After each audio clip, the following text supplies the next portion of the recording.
Unified 911, anong matutulong namin sa'yo? Anya ti maitulong mi ken kapo. Anong may tatabang ko sa Unsay imo? akong ikatabang nimo? Ngini makadabang na misal ka no. Sa anumang wika o dialekto, may tulong na darating sa iyo.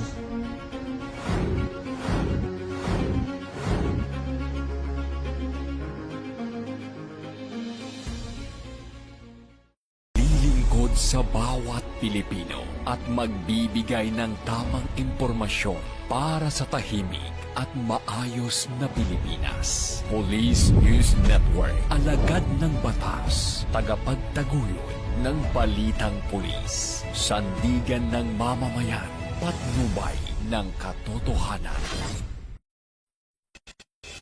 Na Kampo Krame, maghahatid ng pinakahuling kaganapan at nagbabagang balita. Ito ang PNN Police News Network.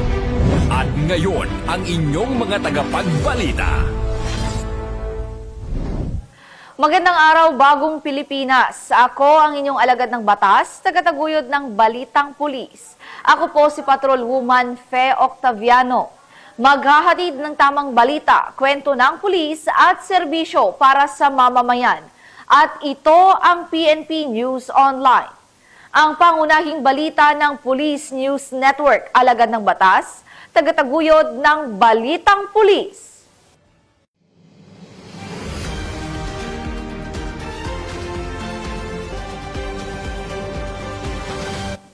Ngayon ay araw ng Sabado at narito ang mga balitang nakalap ng ating PNN correspondents sa loob ng linggong ito.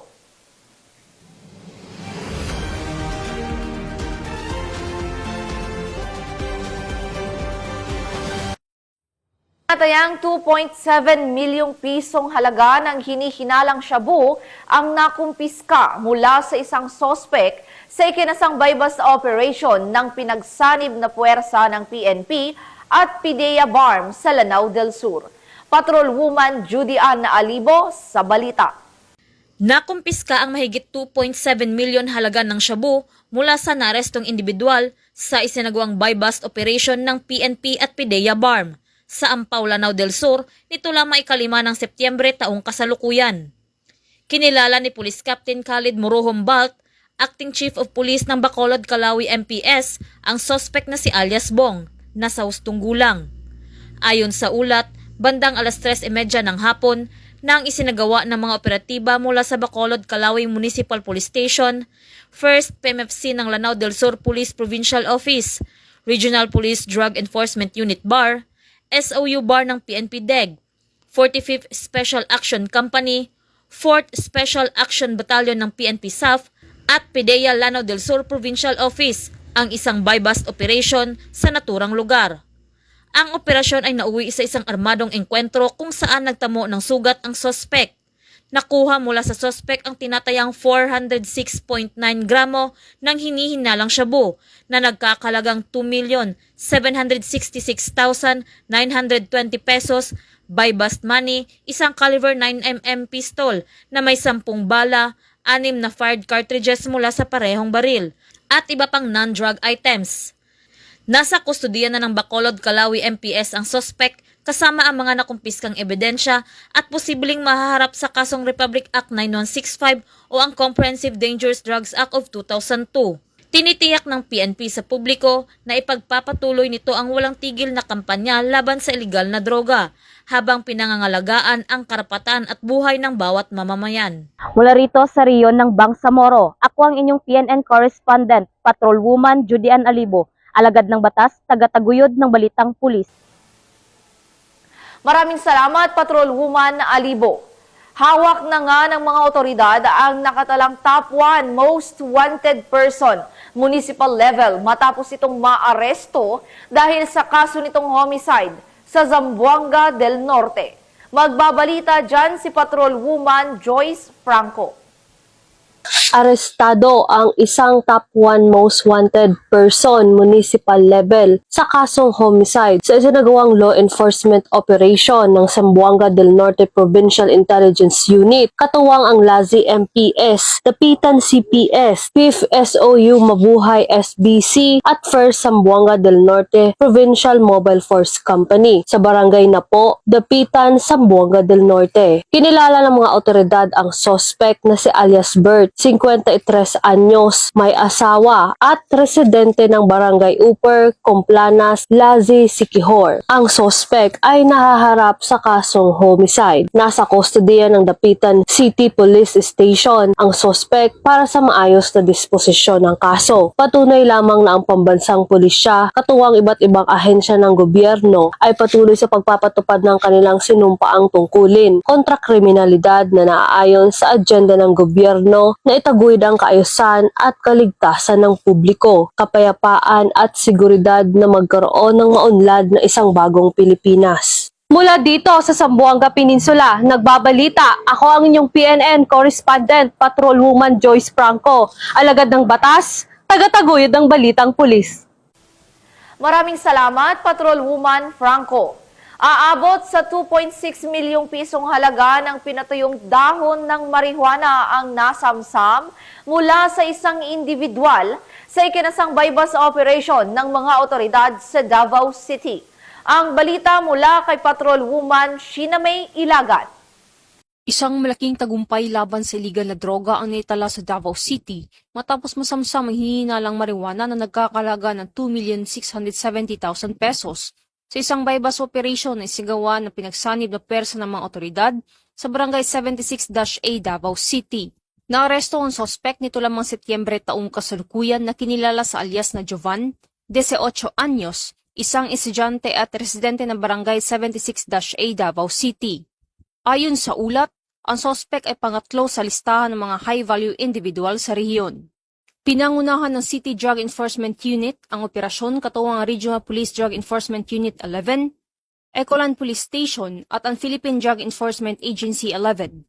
Sa nasabing operasyon, na-recover mula sa sospek ang 13.350 kilos na pinatuyong dahon ng marijuana na may mga bunga at iba pang mga ebidensya. Sa ngayon, ang sospek ay naharap sa kasong paglabag sa Republic Act 9165 o Comprehensive Dangerous Drugs Act of 2002. Samantala, ang Police Regional Office 11 ay patuloy na pinapaigting ang laban kontra kriminalidad alinsun sa kampanya ng Bagong Pilipinas na panatili ng kapayapaan at kaayusan tungo sa pagsulong ng bansa. Mula dito sa Rion 11, ako yung PNN correspondent, Patrolwoman Sheena May Ilagan, alagad ng batas, tagataguyod ng balitang pulis. Maraming salamat, Patrolwoman Ilagan. Nasamsam ng PNP ang baril, bala at shabu sa ikinasang search warrant operation sa Aleusan, Cotabato. Alamin ang detalye ng report mula kay Patrolwoman Emilu Pedroso. Nasabat ng mga otoridad ang baril, bala at shabu sa isinagawang search warrant operation sa Purok 7, Barangay New Panay, Aleusan, Cotabato nito lamang ika-4 ng Setyembre taong kasalukuyan. Kinilala ni Police Major Bernard M. Abarquez, hepe ng Aleusan Municipal Police Station, ang suspect na si alias Gardo na residente ng nasabing lugar. Ang operasyon na isinagawa sa pagkikipagtulungan ng Aleusan Municipal Police Station, 2nd Provincial Mobile Force Company at Regional Intelligence Division Tracker Team Echo, bandang alas 8:30 ng umaga sa pamamahay mismo ng suspect kung saan na-recover ang isang unit ng improvised 12-gauge shotgun na may 4 na bala, 2 kalibre 45 na buhay na bala, 7 bala ng kaliber 9mm at 15 piraso ng heat-sealed transparent plastic sachet na naglalaman ng pinaghihinalaang shabu na nagkakahalaga sa tinatayang 34,000 piso. Kasalukuyang ang sospek ay nasa kustodiyan ng Aleusan Municipal Police Station habang ang mga dokumento at ebidensya ay inihahanda para sa formal na pagsasampa ng kaso sa korte dahil sa paglabag sa RA 10591 o Comprehensive Firearms and Ammunition Regulation Act at Republic Act 9165 o Comprehensive Dangerous Drugs Act of 2002. Ang operasyon na ito ay patunay ng matatag na pagkakaisa ng Police Regional Office 12 na panatilihin ang batas at tiyakin ang kaligtasan at seguridad ng komunidad sa pamamagitan ng pagpapalakas ng mga pagsisikap laban sa mga iligal na baril at mga aktibidad na may kaugnayan sa droga. Mula dito sa Police Regional Office 12, General Santos City, ako inyong Police News Correspondent, Patrolwoman Emilio F. Pedroso, alagad ng batas, tagataguyod ng Balitang Pulis. Maraming salamat, Patrolwoman Pedroso. Isang top most wanted person sa kasong carnapping ang huli ng PNP Highway Patrol Group sa ikinasang Manhunt Charlie Operation sa Barangay Bagong Sikat, San Jose Occidental, Mindoro. Nakatutok dyan si Patrolman Mark Roland Feliciano. Hindi na nagsayang ng oras ang mga operatiba ng Regional Highway Patrol Unit Mimaropa na magsagawa ng isang Manhunt Charlie Operation para huliin ang isang lalaking wanted na may waranto para sa kasong karnaping sa Barangay Bagong Sikat, San Jose Occidental, Mindoro nitong nakarang araw. Kinilala ang suspect na si alias Randy Boy, 26 na taong gulang na nakatira sa Barangay Labangan, Poblasyon, San Jose Occidental, Mindoro. Ang PHTK Occidental Mindoro ay nagsagawa ng Manhunt Charlie. Matagumpay na nahuli si alias Sunny sa Barangay Bagong Sikat, San Jose Occidental, Mindoro at temporaryong kinustidiya sa aming opisina at amin nang tinunover siya sa Judicial Court. Sa ating mamamayan ng Mimaropa, i-report niyo po agad anumang krimen na nangyayari sa ating kalsada, dalian po natin gagawa na aksyon. Hindi na nga pumalagpa ang suspect at binasahan ng kanyang karapatan sa salitang kanyang nauunawaan at harap sa kasong Republic Act 10883 or the New Anti-Carnapping Act of 2016 sa bisa ng warrant of arrest na may nirekomendang piyansang 300,000 piso. Samantalang ang suspect ay pansamantalang nasa kustodiya ng Provincial Highway Patrol Unit Occidental, Mindoro para sa dokumentasyon at tamang disposisyon habang inaantay ang pagharap nito sa korte. Sa anumang katanungan, reklamo o impormasyon, ang himpilan ng Highway Patrol Group ay laging bukas upang kayo'y tulungan. Kami ang Guardian of the Highways, ang kakampi nyo sa kalsada na patuloy na magbibigay ng serbisyong HPG. Dahil dito sa ating bagong Pilipinas, ang gusto ng pulis, ligtas ka. At sa iba pang balitang serbisyong HPG, tumutok lamang sa aming YouTube channel at Facebook page na Police News Network. Mula sa tanggapan ng kakampi nyo sa kalsada, ako po si Patrolman Mark Roland Feliciano para sa Police News Network, alagad ng batas, tagataguyod ng Balitang Pulis. Maraming salamat, Patrolman Feliciano. Arestado ang nakatalang top 2 most wanted person ng mga tauhan ng Bani Municipal Police Station dahil sa kaso nitong qualified rape sa Bani, Pangasinan. Ang report mula kay Police Corporal Joanna Marie de los Santos.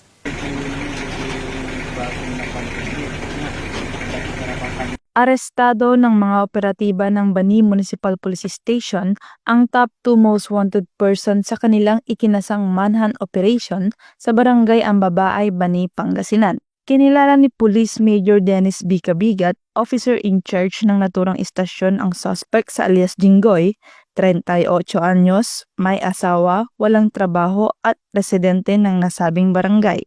Siya ay naresto gabi nitong Biyernes sa bisa ng warrant of arrest para sa kasong 6 counts of qualified rape sa ilalim ng paragraph 1 ng Article 266-A kaugnay ng Article 266-B ng Revised Penal Code. Ang nasabing warrant ay inisyu noong Agosto 19 taong kasalukuyan ni Honorable Dominico Acosta Sanchez, presiding judge ng RTC Branch 55 sa Alaminos City, Pangasinan na walang rekomendadong piyansa. Kabilang ang suspect sa target intelligence packet ng PNP dahilan upang mas paigtingin ng mga otoridad ang pagsubaybay at operasyon laban sa kanya. Matapos mahuli, dinala ang suspect sa Bolinao Community Hospital para sa medikal na eksaminasyon at pagkatapos ay inilipat sa istasyon ng pulisya para sa tamang disposisyon. Ayon kay Police Major Cabigat, ang kanilang operasyon ay bahagi ng mas pinaigting ng kampanya laban sa mga most wanted persons upang masiguro ang kaligtasan ng kanilang mga nasasakupan at maihatid ang hustisya sa mga biktima. Nagpahayag din ng pasasalamat ang kanilang himpilan sa publiko na patuloy na nakikipagtulungan sa pagbibigay ng impormasyon ukol sa kinaroroonan ng mga ito. Mula dito sa Ilocos Region, ako ang inyong PNN correspondent, Police Corporal Joanna Marie N. Santos, alagad ng batas, tagataguyod ng balitang pulis. Maraming salamat, Corporal De Los Santos. Mahigit 4.9 milyong pisong halaga ng illegal na droga ang nakumpiska, habang 40 katao ang naaresto sa serye ng anti-illegal drugs operations na ikinasa ng Police Regional Office 1 sa loob lamang ng isang linggo. Nakibalita dyan si Police Corporal Mark Anthony Pico. Mas pinaigting ng Police Regional Office 1 ang kampanya kontra illegal na droga mula August 29 hanggang September 4, 2025 na nagresulta sa pagkakasamsam ng aabot sa 4,909,837.20 na halaga ng ipinagbabawal na gamot. Sa loob lamang ng isang linggo, nakapagsagawa ang Police Regional Office 1 ng 36 na operasyon na nagresulta sa pagkakaaresto ng 40 drug suspects at voluntaryong pagsuko ng 3 personalidad na sangkot din sa droga. Kabilang sa nakumpiska ng mga otoridad, ang 413.79 gramo ng shabu, 50.43 gramo ng tuyong marijuana, 10,250 fully grown marijuana plants, at 1,000 marijuana seedlings.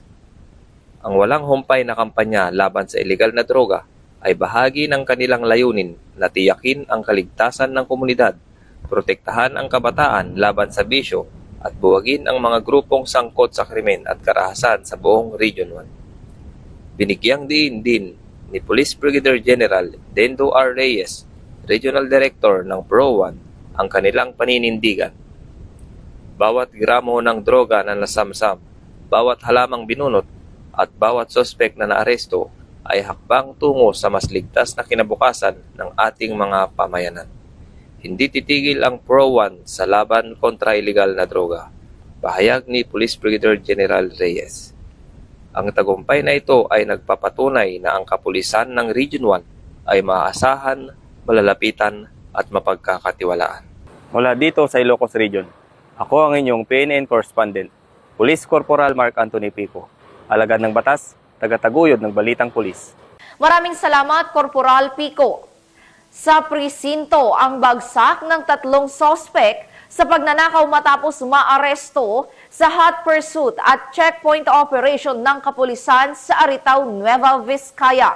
Patrolman Eduardo Balawag sa report. Arestado ang 3 suspek dahil sa pagnanakaw sa pamamagitan ng shoplifting sa isang liquor store sa poblasyon Aritaw, Nueva Vizcaya nito lamang Setyembre taong kasalukuyan. Base sa ulat ng Aritaw PNP, nakipaghabulan pa ang mga pulis sa mga suspek hanggang sa masukol na sila sa isang checkpoint sa boundary ng Nueva Vizcaya, Malico, Pangasinan border checkpoint ng Aritaw PS, Santa Fe PS, 2nd Nueva Vizcaya Provincial Mobile Force Company, RMFB1 at San Nicolas PS. Ayon kay Police Major Benjamin Pagapa Jr., hepe ng Aritaw PNP, nagkunwari ang mga suspek na bibili ng alak. Narinig na may tumunog na bote kaya naalarma yung may-ari. Pagtingin nila, paalis na yung suspek na bumili naman ng 2x2 na alak, pero ang kinuha ay ang mga imported na alak. Dahil sa mabilis na tugon ng PNP, natuntun naman agad ang mga suspek, subalit ng mahalata ng suspek ang papalapit na mobil at ang nakamotor na biktima nila, pinatakbo nila ang van at nabangga pa umano ang motorsiklo. Dito na nakipaghabulan ang mga pulis hanggang sa nakarating sa border ng Pangasinan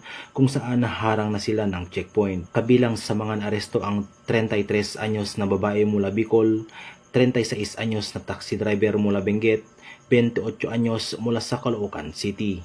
Sasampahan ang mga suspek ng kasong pagnanakaw at inaasahang ihaharap sila sa piskalyang may sakop sa naturang krimen. Patunay lamang na laging handa ang ating kapulisan sa anumang banta ng katahimikan sa ating lugar. Hinikayat ng Valley Cops ang ating mamamayan na makipagtulungan sa ating mga kapulisan at i-dial lamang ang 911 kung may mga nahalatang kahinahinalang kilos upang agad na maaksyonan para sa seguridad ng ating lambak ng Cagayan. Mula dito sa lambak ng Cagayan, ako ang inyong Police News Network Correspondent, Patrolman Balawag, alagad ng batas, tagataguyod ng balitang pulis. Maraming salamat, Patrolman Balawag. Naaresto ang provincial most wanted person sa lalawigan ng Tarlac na may kasong homicide sa barangay San Nicolas 1, Magalang, Pampanga. Ang report mula kay Police Corporal Giselle Rivera.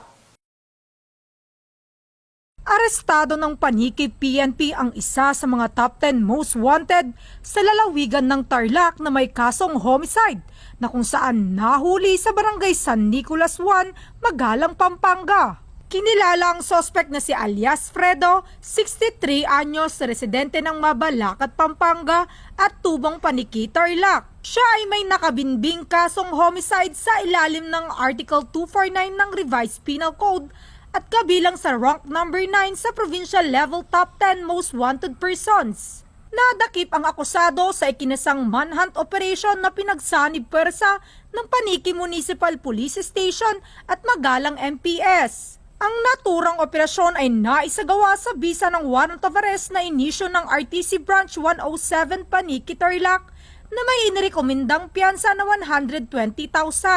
Ayon sa Paniki PNP ay maayos na naipaliwanag kay alias Fredo ang kanyang mga karapatan at ito ay kasalukuyang nasa kustudiyan nila para sa kaukulang disposisyon. Ang matagumpay na operasyon ay patunay ng dedikasyon ng mga pulisya ng Gitnang Luzon sa pinaigting ng kampanya laban sa mga kriminalidad upang mapanagot ang mga kriminal at mapanatili ang katahimikan sa nasabing rehiyon.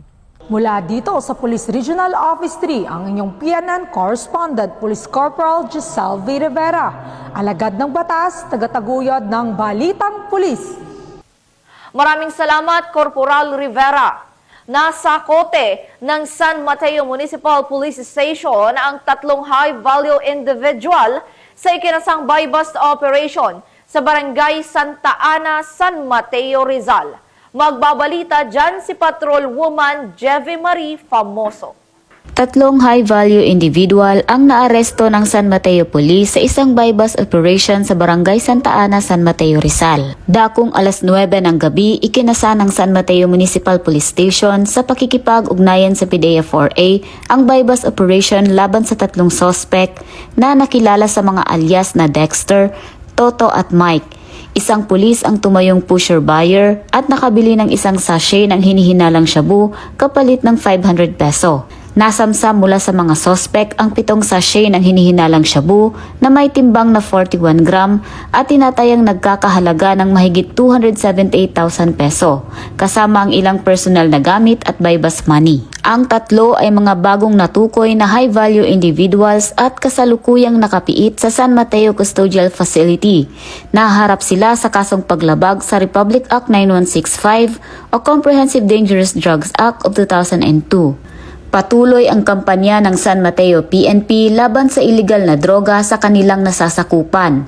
Tiniyak ng pamunuan na mas paiigtingin pa ang operasyon upang tuluyang mapuksa ang kalakaran ng ipinagbabawal na gamot at mapanatili ang kapayapaan at kaayusan sa komunidad. Mula dito sa Calabarzon, ako ang inyong Police News Network Correspondent, Patrolwoman Jevie Marie Famoso, alagad ng batas, tagataguyod ng Balitang Pulis. Maraming salamat, Patrolwoman Famoso. At yan ang mga balitang nakalap ng ating PNN correspondents mula Luzon, Visayas at Mindanao sa loob ng linggong ito. Sa ngalan ng pamunuan ng Philippine National Police, sa pangunguna ni Acting Chief PNP, Police Lieutenant General Jose Melencio C. Nartates Jr. at sa pamumuno ni President Ferdinand Bongbong Marcos Jr., kami ay maglilingkod sa bawat Pilipino at magbibigay ng tama at balanseng balita dahil dito sa bagong Pilipinas, ang gusto ng pulis, ligtas ka. Mula rito sa tanggapan ng tagapag-ugnay ng Pambansang Pulisya, ako ang inyong alagad ng batas, tagataguyod ng Balitang Pulis, Patrolwoman Fe Octaviano. Maghahatid ng tamang balita, kwento ng pulis at serbisyo para sa mamamayan. At ito ang PNP News Online, ang pangunahing balita ng Police News Network.